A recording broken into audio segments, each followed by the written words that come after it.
Sir ಮೊದಲೆಲ್ಲ ಕರಾವಳಿ ಭಾಗದಲ್ಲಿ ಆಗಿರಬಹುದು, ಬೇರೆ ಬೇರೆ ಕಡೆ ಆಗ್ತಾ ಇತ್ತು. ಹಳೆ ಮೈಸೂರು ಭಾಗದಲ್ಲಿ ಈ ರೀತಿಯ ಪ್ರಕರಣಗಳು ಆಗ್ತಾ ಇರಲಿಲ್ಲ. ಇತ್ತೀಚೆಗೆ ಈ ರೀತಿಯ ಬೆಳವಣಿಗೆಗಳೇ ಆಗ್ತಾ ಇದೆ ಸರ್. ಮಂಡ್ಯದಲ್ಲಿ ಪ್ರಕರಣ ಆಯ್ತು, ಈಗ ಈ ಪ್ರಕರಣ ಯಾಕೆ ಸರ್ ಅದು? ಇದನ್ನ ಯಾರು ಕೂಡ ನಾವು ಅದನ್ನ ಬೆಂಬಲಿಸಲ್ಲ. ನಾವು ಈಗಾಗಲೇ ಹೇಳಿದೀವಲ್ಲ, ಎಲ್ಲರೂ ಅವ್ರವ್ರ ಧರ್ಮ ಅವ್ರವ್ರಿಗೆ ದೊಡ್ಡದು, ಅವ್ರವ್ರ ಧರ್ಮ ಅವ್ರವ್ರು ಗೌರವಿಸಬೇಕು. ಬೇರೆ ಧರ್ಮದವ್ರ ಮೇಲೆ ಈ ರೀತಿ ಮಾಡ್ತಕ್ಕಂಥದ್ದು ಅದು ಒಳ್ಳೆ ಬೆಳವಣಿಗೆ ಅಲ್ಲ.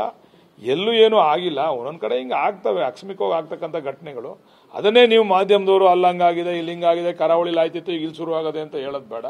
ದಯಮಾಡಿ ನಮ್ಮ ಭಾಗದಲ್ಲಿ ನಾವೆಲ್ಲ ಅಣ್ತಂದಿರಂತ ಇದ್ದೀವಿ, ಹಂಗೆ ಮುಂದೆನೂ ಕೂಡ ಇರ್ತೀವಿ. ಆಹಾರ ಆಗಿದೆ ಸರ್ ಕಾಂಗ್ರೆಸ್ ಓಲೈಕೆ ರಾಜಕಾರಣದಿಂದ ಪರಿಸ್ಥಿತಿ. ಬಿಜೆಪಿಗೆ ಏನು ಆಹಾರ ಆಗಿದೆ? ಹಂಗಾರೆ ಅವ್ರಿಗೆ ಹಿಂದೂ ಮುಸಲ್ಮಾನ್ ವಿರೋಧಿಗಳ ಬಿಜೆಪಿಯವರು? ಯಡಿಯೂರಪ್ಪನವರು ಟೋಪಿ ಹಾಕೊಂಡು ಬಿರಿಯಾನಿ ತಿಂದಿದ್ದು ನೋಡಿಲ್ವಾ? ಜಗದೀಶ್ ಶೆಟ್ಟರ್ ಹೋಗಿದ್ದು ನೋಡಿಲ್ವಾ? ಶೋಭಾ ಕರಂದ್ಲಾಜೆ ಅವರು ಮಸೀದಿಗೆ ಹೋಗಿ ಬಂದಿರೋದು ನೋಡಿಲ್ವಾ? ಸುಮ್ಮನೆ ಇವೆಲ್ಲ ವೋಟ್ ನಾಸೆಗೋಸ್ಕರ ಮಾಡ್ತಾ ಇರ್ತಕ್ಕಂಥ ಗಿಮಿಕ್ಗಳು. ಅವರ ನಿಯೋಗ ನಾಗಮಂಗಲಕ್ಕೆ ಭೇಟಿ ಕೊಡ್ತಾ ಇದೆ, ವಿಜೇಂದ್ರ ಅವರು ಹೋಗ್ತಾ ಇದ್ದಾರೆ. ಬಿಜೆಪಿ ಅವ್ರಿಗೂ ಸದ್ಯ ಇಂಥವು ಕಾಯ್ತಾ ಇರ್ತಾರೆ.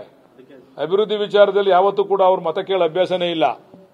ಜಾತಿಗಳ ಮಧ್ಯೆ ವಿಷ ಬೀಜ ಬಿತ್ತು ಸಮಾಜದಲ್ಲಿ ಈ ತರ ಕೆಟ್ಟ ಪರಿಸ್ಥಿತಿಯನ್ನ ಉಪಯೋಗ ಪಡ್ಕೊಳ್ಳಿಕ್ಕೋಸ್ಕರ ಹೋಗ್ತಾ ಇದ್ದಾರೆ.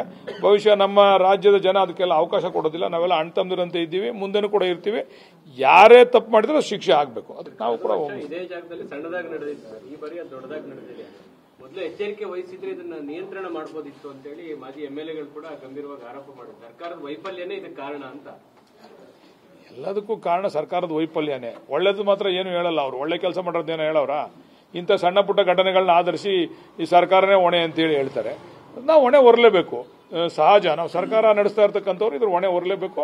ಮುಂದಿನ ದಿವಸದಲ್ಲಿ ಇದ್ರ ಬಗ್ಗೆ ಮುನ್ನೆಚ್ಚರಿಕೆ ಕ್ರಮ ತಗೊಂತೀವಿ. ಈಗ ಮಂಡ್ಯ ಜಿಲ್ಲೆಯಲ್ಲಿ ನಡೀತಾ ಇರುವಂತ ಈ ಒಂದು ಕೋಮು ಗಲಭೆಗಳಿಗೆ ಕೆರಗೋಡು ಮತ್ತೆ ನಾಗಮಂಗಲ ರಾಜಕೀಯ ಪ್ರೇರಿತರ ರಾಜಕೀಯ ಪಿತೂರಿ ಇದೆ ಅಂತ ಅನ್ಸುತ್ತಾ ಅಂತ ನಾನು ಹೇಳಿಲ್ವಾ? ನಮ್ಮ ಮಾಜಿ ನಾಯಕರ ಮಾತು ಸ್ಟೇಟ್ಮೆಂಟಾ?